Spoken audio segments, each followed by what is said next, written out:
Hello everybody and welcome back to my channel, Purposely You.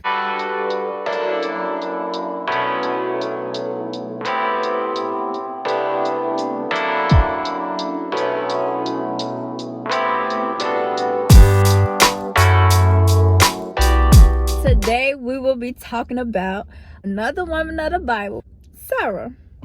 So Sarah, who is Sarah? Sarah is the wife of Abraham. Abraham, great man of God. If you don't know about Abraham, he in Genesis. Read all about Abraham. Great man of God. He trusted in God. He believed in God. And by him trusting in God, believing in God, Sarah is a great woman of faith because she did whatever her husband asked her to do. She went wherever her husband asked her to go. And by doing this, she showed that she was also faithful and believed in God, because everywhere that Abraham went, God was with him and God was with them. God told them to go. So Sarah, great woman. So we're just gonna get to it. Sarah was a childless woman. And it's sad because I had to put myself in Sarah's shoes. We about to put ourselves in Sarah's shoes right quick.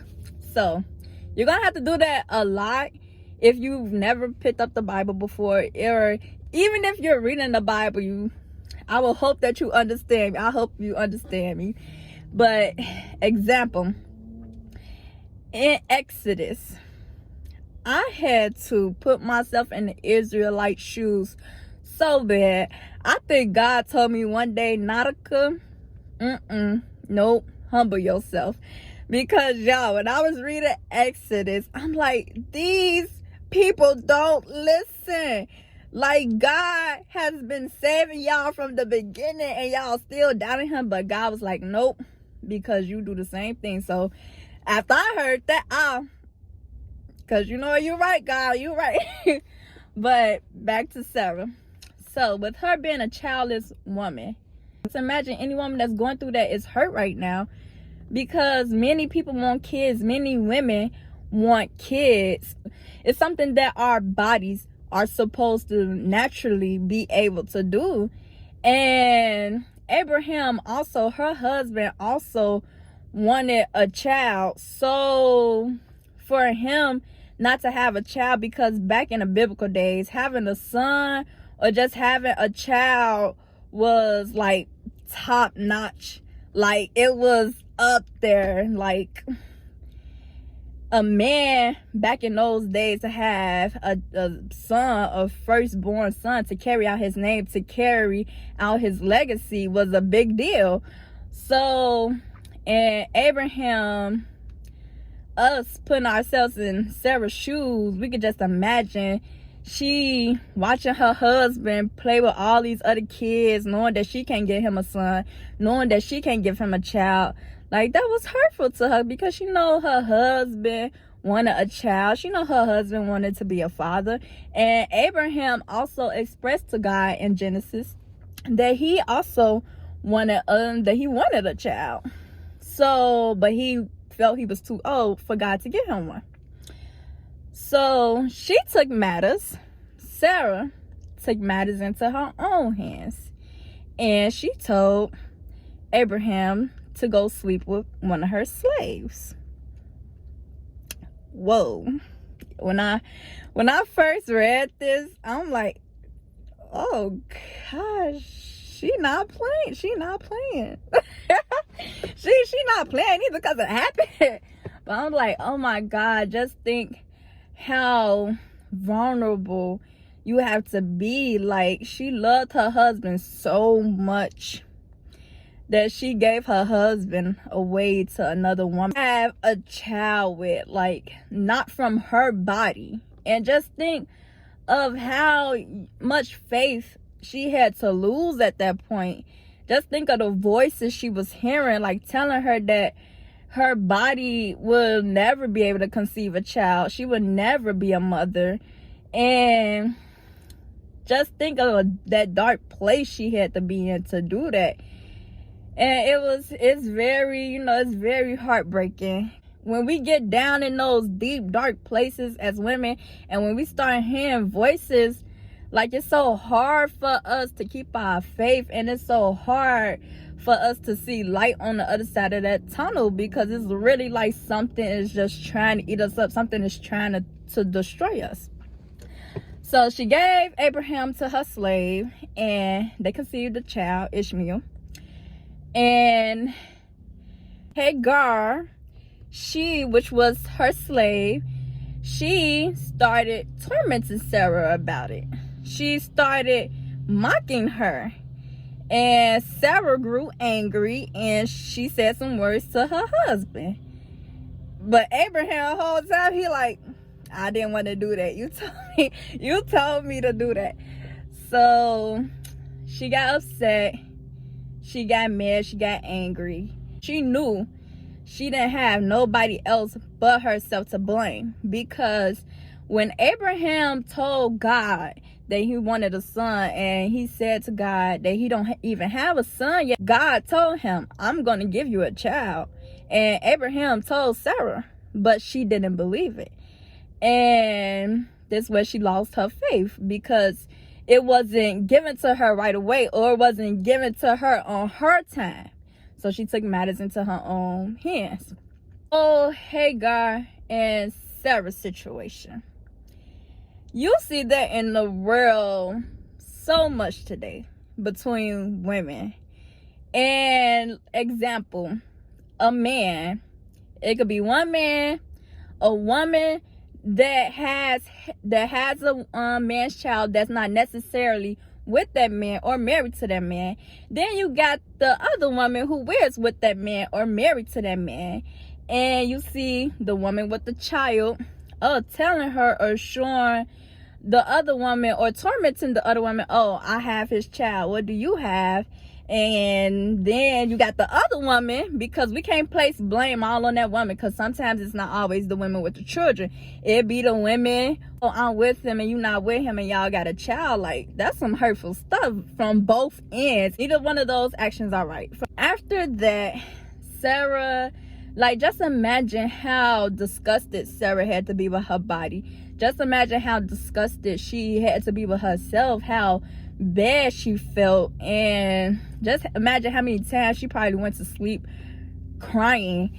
But she loved her husband so much, but her faith was so down. You also have to see it from this point of view. Her and Abraham, Sarah and Abraham, they follow God. They love God. They trust God. And they show him in every way that they do. And it's just this one thing. It's like, God, like, what am I doing wrong? When we feel that we doing so right and we don't get what we want, and in a certain amount of time, or when we don't get what we want when we want it, we be like, what are we doing wrong? Or when we fail at getting something that we want, we be like, what are we doing wrong? Because it seems as we doing everything right. And when we feel and when we know we doing everything right, like, God, why haven't I had what's promised to me? Like, why don't I got what's promised to me? I love you, I follow you, I trust you in every way possible, and still it is not mine. So I also had to see it from that point of view. So long story short, 3 angels come to Abraham, and one of those angels tell him, I'm going to give you a child. And Sarah overheard this, and she started laughing. I think one of the angel that told him that was God, or either the voice of God. I don't really know, because I read it over and over, but then I just kept on reading. But it had to be God, because only God could do something like that, right? Sarah hears this and she laughs. And this voice, this angel says, Can God not do what he say he's gonna do? Can not God give to the people he want to give to? And immediately she shuts up. She stopped laughing. Even though, y'all, before I say that, so she stops laughing. He promised that child to them next year. the following year, Abraham fed them, and the angels went about their way. That following year, Sarah has a son, and they name him Isaac. Like, Sarah, girl, like, and even Sarah, when she had Isaac, she was like, everybody who hears the story should laugh with me because I had no faith. I did something. I gave my husband to another woman to have a child. I was laughing at God when he told me that I would be this old but I would still be able to conceive a child, even though I have not been able to have a child this whole time. God is going to give me a child. Now, I laughed at this. But now she's holding the baby in her hands. Like, just think about how blessed they were. Just think about how blessed she was. Just think about how much God loved her to do that. She went against God. For a moment, that very moment that she gave Abraham to Hagar, she showed that she lost faith. She showed that she didn't trust God in that moment. And so many people today say, trust God, which is so true, that's no doubt. But that's not how it is all the time. We all gonna lose faith, especially with being a believer. Like, do you know how much other spirits that's not so godly is after you, is after your mind, is after your body, is after your spirit? How those spirits don't want you to have faith? Like, you know how many times we hear that? It's not easy all the time. But God knew where Sarah's heart was. He knew that her actions, that she performed actions as such because she heard that. Because she's human. She a woman. She got feelings. But he knew Sarah's heart was with him. So Sarah had a son, and Ishmael, Abraham's first son, why he getting all the attention. So sadly, Sarah had to send Hagar and Ishmael away, which was so sad. But God even told Abraham, because I don't think Abraham wanted to send his son away, but God even told Abraham, listen to your wife. I was like, whoa, again. Like, just think, in the Bible, everybody loves, how the Bible say a woman should follow her husband, right? But God told this man to listen to his wife. Sarah know what she's talking about. That should be a note to every man. Your wife know what she's talking about. Your woman know what she's talking about. But anyways, so he sent them away. But God still blessed Hagar. He still blessed Ishmael. He sent blessings with them. And he told Abraham, they good. I got them. But listen to your wife. Because you know what? This moment belonged to her. Because I want to show everybody that I am who I say I am. That I can do everything and anything by my hand. No matter how many times you fall. No matter how many times you lose faith. If I know you with me, if I know you love me, if I know you trust me, if I know you believe me, I know you're going to have your dark moments, but you still going to seek me, I got you. So, beautiful story. What I want every woman to take from this story is, you got it. God love you. No matter what you're going through right now, God love you, especially if you're a woman who believes, or if you're a new believer, especially if you're a new believer, because I promise you're going to have so many non-godly spirits after you, and you might fall a couple of times, but keep on seeking his face, and I swear he will not hide his from you. And that's just that. And as women, we need to start putting ourselves in each other's shoes instead of bumping heads, especially if you are with a man who has a child with another woman, because y'all could be great together. Show that child what love is.